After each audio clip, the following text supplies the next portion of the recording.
2024 के लोकसभा चुनाव में इस बार भाजपा के लिए उतने रास्ते आसान नहीं हो जा रहे हैं, क्योंकि लालू यादव इस बार जेल से बाहर है। इसके साथ ही साथ 2024 में भाजपा जो 39 सीटें जीतकर एक नया रिकॉर्ड बनाई थी, वो रिकॉर्ड इस बार पूरा होता हुआ नहीं दिख रहा है, क्योंकि कई लोकसभा सीट पे कांटे की टक्कर चल रही है और कौन प्रत्याशी बाजी मारेंगे इसका अनुमान लगाना लोगों के लिए मुश्किल हो रहा है। क्योंकि लालू यादव ने नीतीश कुमार से जो नाराजगी है लोगों की, उसके ऊपर एक कड़ा प्रहार किया है और नई जातीय समीकरण, पहले जो राजद माई समीकरण, मुस्लिम यादव समीकरण को लेकर काम कर रही थी, वहीं पे अब माई बाप लगा दिए हैं, अर्थात बहुजन अग्री जातियों को भी राजद अपने में शामिल कर रही है और धीरे धीरे गरीब तबके को भी जोड़ने की कोशिश कर रही है, आधी आबादी को जोड़ने की कोशिश कर रही है राजद। और इसी के आधार पे भाजपा के लिए बेचैनी उतनी ही ज्यादा बढ़ती जा रही है।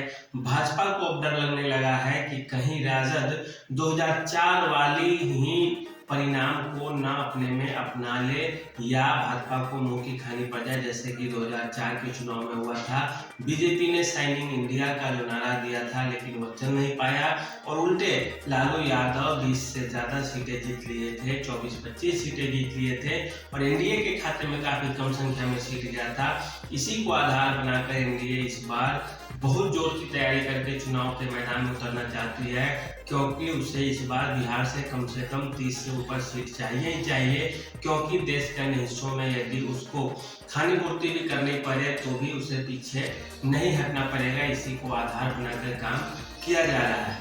राजद की लिए बात करें तो राजद कुछ लोकसभा क्षेत्रों को लेकर बिल्कुल आश्वस्त है, जैसे किशनगंज को लेकर आश्वस्त है, क्योंकि किशनगंज से इससे पहले भी कांग्रेस के प्रत्याशी जीते थे और इस आधार पे वहां पे फिर से उम्मीद लगाया जा रहा है कि किशनगंज से मुस्लिम प्रत्याशी ही जीतेंगे जो कांग्रेस पार्टी के हैं, क्योंकि वहाँ मुस्लिम आबादी ज्यादा है।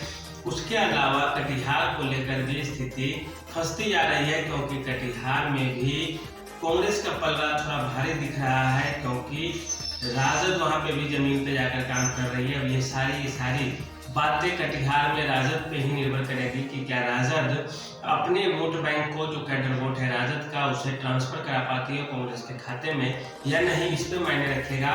वहीं आरजेडी कुछ सीटों को चुनौती के रूप में भी ले रही है, जैसे सारण में रोहिणी आचार्य, लालू यादव की जो बेटी है, वह चुनाव लड़ने जा रही है और वहां पे उन्हें कड़ी टक्कर दे रहे हैं भाजपा के सांसद। वे 3 बार से सांसद जीत चुके हैं और रह भी चुके हैं, अच्छे खासे नेता है सारण लोकसभा क्षेत्र से राजीव प्रताप रूडी, और वे टक्कर देंगे रोहिणी आचार्य को। वहीं दूसरी ओर मीसा भारती रामकृपाल यादव को पाटलिपुत्रा से टक्कर देने जा रहे हैं और वहां भी कांटे की टक्कर हो रही है। लेकिन आरजेडी अभी भी कुछ लोकसभा क्षेत्रों को लेकर आश्वस्त है जो उनके पलटे में आ रही है। उसमें है शिवहर लोकसभा क्षेत्र, सीतामढ़ी लोकसभा क्षेत्र, वैशाली को लेकर भी आरजेडी को लग रहा है कि वे आश्वस्त है कि यह सीट उनका निकल जाएगा।